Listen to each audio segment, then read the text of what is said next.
నమస్తే welcome to our channel నేను మిషాల్ని YCP మాజీ మంత్రి కాకాని గోవర్ధన్ పోలీసులు ఇష్టానుసారంగా మాట్లాడటం జరుగుతుంది దీని మీద పూర్తిగా విశ్లేషించడానికి మనతో పాటు ఉన్నారు social activist doctor Gaddipati Sivaprasad గారు ఉన్నారు వారిని అడిగే కొన్ని విషయాలు మనం తెలుసుకుందాం నమస్కారం సార్ నమస్తే వైసీపీ హయాంలో ఉన్నప్పుడు మాజీ మంత్రి కాకాని గోవర్ధన్ రెడ్డి అయితే ఇష్టానుసారంగా మాట్లాడటం జరుగుతుంది దీని మీద మీ స్పందన ఏంటి సార్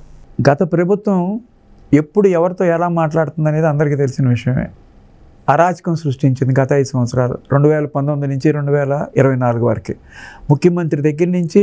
కింద సామాన్య కార్యకర్త వరకు వాళ్ళ యొక్క ప్రవర్తన చాలా సమాజ హితంగా లేదు అసభ్యంగా సభ్య సమాజం వినలేని విధంగా మాట్లాడటం కానీ చేతలు కానీ సభ్య సమాజానికి పనికొచ్చే విధంగా ఏ పని చేయకుండా ప్రతి నియోజకవర్గంలోనూ అరాచకం సృష్టించారు గుడివాడ ఎమ్మెల్యే దగ్గర నుంచి రోజా దగ్గర నుంచి ద్వారంపూడి దగ్గర నుంచి అంబటి రాంబాబు దగ్గర నుంచి కాకాని గోవర్ధన్ రెడ్డి దగ్గర నుంచి చెప్పుకుంటూ పోతే జగన్మోహన్ రెడ్డి వరకు విజయసాయి రెడ్డి వరకు వీళ్ళు వాడిన భాష సభ్య సమాజం అంగీకరించదు అటువంటి ఆ సభ్య సమాజం అంగీకరించిన భాష మాట్లాడిన వాళ్ళని ప్రజలు తిరస్కరించారు 2024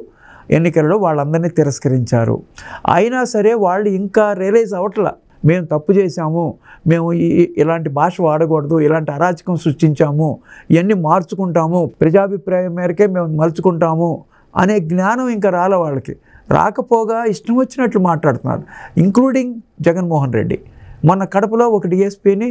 నెక్స్ట్ 4 నెలల్లో మేము అధికారంలోకి వస్తాం నీ సంగతి చూస్తానన్నాడు ఒక పార్టీకి నాయకుడు 5 సంవత్సరాలు ముఖ్యమంత్రి చేసిన వ్యక్తి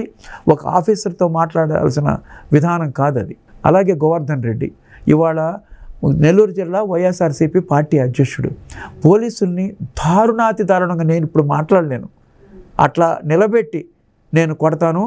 అని ఓపెన్గా మాట్లాడాడు అనమాట అది నిజంగా వాళ్ళు మామూలు పరిస్థితిలో ఉన్నారా వాళ్ళకి ఏమన్నా బుద్ధిమాన్యం వచ్చిందో మరి ఏమొచ్చిందో అర్థం కాదు ఏది పడితే అది ఎట్లా పడితే అట్లా మాట్లాడేసేస్తున్నారు ఇంక్లూడింగ్ జగన్మోహన్ రెడ్డి అసెంబ్లీలో మధుసూదన్ రెడ్డి నీ సంగతి చూస్తానన్నాడు ఆయన్ని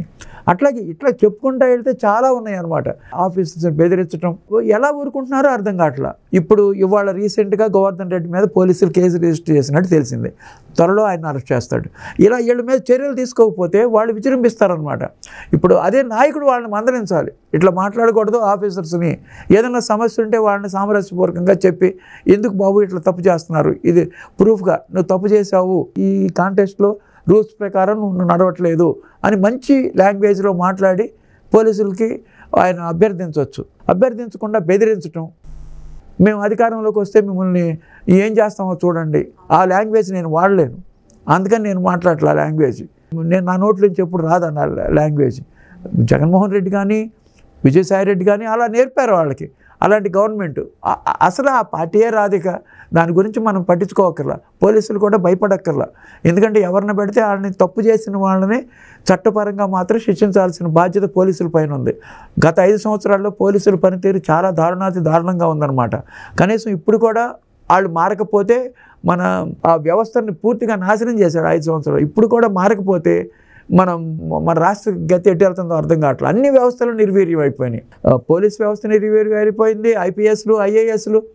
అందరూ ఎవరూ పనిచేయట్లేదు ఆఫీసర్స్ పనిచేయట్లేదనే సంగతి ప్రతి ఒక్కళ్ళకి తెలిసిపోయింది ఎక్కడ యాక్షన్ లేదనమాట ఎందుకు వాళ్ళని అరెస్ట్ చేయట్లేదంటే వాళ్ళు దొరకట్లేదు అంటున్నారు ఈలోపు వాళ్ళు బెయిల్ తీసుకొచ్చుకుంటున్నారు అనమాట అలా చాలా ఇన్సిడెంట్స్లో జరిగిందనమాట కాకపోతే ఏంటంటే చంద్రబాబు గారు చెప్పేది ఏంటంటే మీరు చట్ట ప్రకారం నడుచుకోండి ఆయన చాలా స్ట్రిక్ట్గా చెప్తున్నాడు చట్ట ప్రకారం ఎవరు తప్పు చేస్తే వాళ్ళు శిక్షించండి అలాగే లోకేష్ గారు కూడా ఒక రెడ్ బుక్ మెయింటైన్ చేశారు ఆ రెడ్ బుక్లో ఏంటంటే అచ్చంగా ఎవరు చట్టాన్ని అతిక్రమించారో వారిని మాత్రమే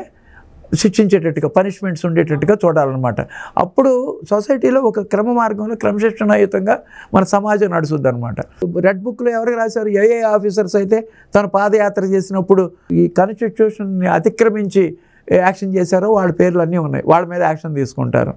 అలాగే ఏ నాయకులు ఎట్లా బిహేవ్ చేశారు అనెథికల్గా బిహేవ్ చేశారు లేకపోతే